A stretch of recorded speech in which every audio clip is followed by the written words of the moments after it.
Chairman national दलित महापंचायत पंजाब और chairman KKC विभाग कांग्रेस पंजाब प्रदेश।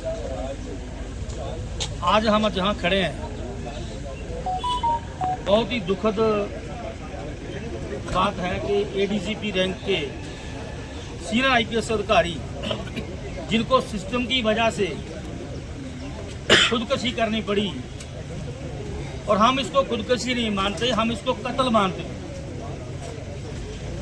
और एक शेड्यूल कास्ट ऑफिसर जिसको खुदकशी करनी पड़ी, कहीं ना कहीं बाबा साहब अम्बेडकर जी की आत्मा भी इसको देख के रोती होगी, क्योंकि बाबा साहब डॉक्टर अम्बेडकर के द्वारा बनाए गए संविधान के चलते इनको ये सहूलत मिली, एडीजीपी के पद पर पहुंचे।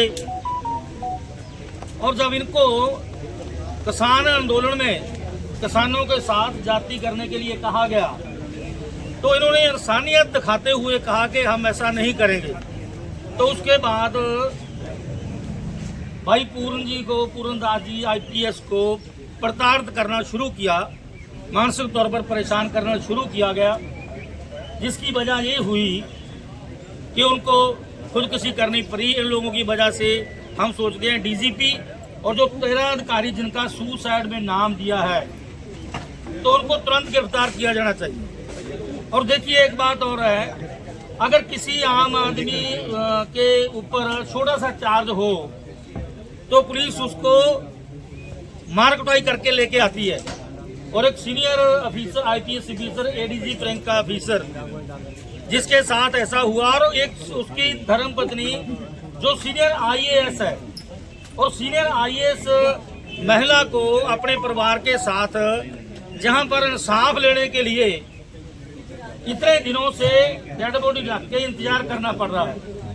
और एक बात और मैं कहना चाहता हूं, जो ये सरकार ने ड्रामा किया है कि डीजीपी को हमने छुट्टी पे भेज दिया, तो ये कोई छुट्टी पे भेजना कोई सजा नहीं है। तो छुट्टी पे भेजने का ड्रामा मत कीजिए। और बीजेपी की गवर्नमेंट, मैं इसको ये समझता हूं, जब से बीजेपी और आरएसएस ने यहाँ पर नफरत की राजनीति शुरू की है, नफरत के बीज बोए हैं, उस नफरत की वजह से आज आईएएस आईपीएस अधिकारी, इवन के चीफ जस्टिस गवाई जैसा व्यक्ति जो इतने बड़े पद पर बैठा है वो भी सुरक्षित नहीं है। तो ये नफरत की राजनीति जब तक चलती रहेगी तब तक शेड्यूल कास्ट लोगों पर, एससी एसटी ओबीसी लोगों के पर ऐसा अत्याचार होता रहेगा। तो और मैं यहाँ से समूह दलित समाज को और संविधान को मानने वाले लोगों को, इंसाफ पसंद लोगों को ये कहना चाहता हूँ, यहाँ किसी जात की बात नहीं है, एक सच्चे इंसान की मौत की बात है। वो सच्चा इंसान जो सच्ची लड़ाई लड़ता रहा और उसके जो कातिल है उनको सजा दिलाने की बात है, और सबको इस परिवार के साथ खड़ा होना चाहिए। और हमने सुना जो सफाई कर्मचारियों ने फैसला किया है हड़ताल करने का, हम उनका दिल से, मैं नेशनल दलित महापंचायत की तरफ से Kiranjeet Singh Garry thank you कहता हूँ, और पूरे समाज को, भारत देश के सभी लोगों को यहाँ पर इस परिवार के साथ खड़े होना चाहिए। और आज राहुल गांधी जी आए, उनका भी हम आभार व्यक्त करते हैं, और केंद्रीय मंत्री चिराग पासवान भी यहाँ आए हैं।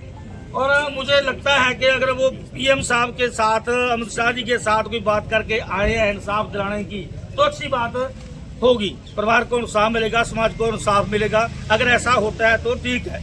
लेकिन एक बात जरूर कहना चाहूंगा, मैं सभी रिजर्व से लड़े हुए एमएलए को, एमपी को, आईएएस ऑफिसरों को, आईपीएस ऑफिसरों को, सबको मैं कहना चाहूंगा, ये आपको एकत्र होना पड़ेगा।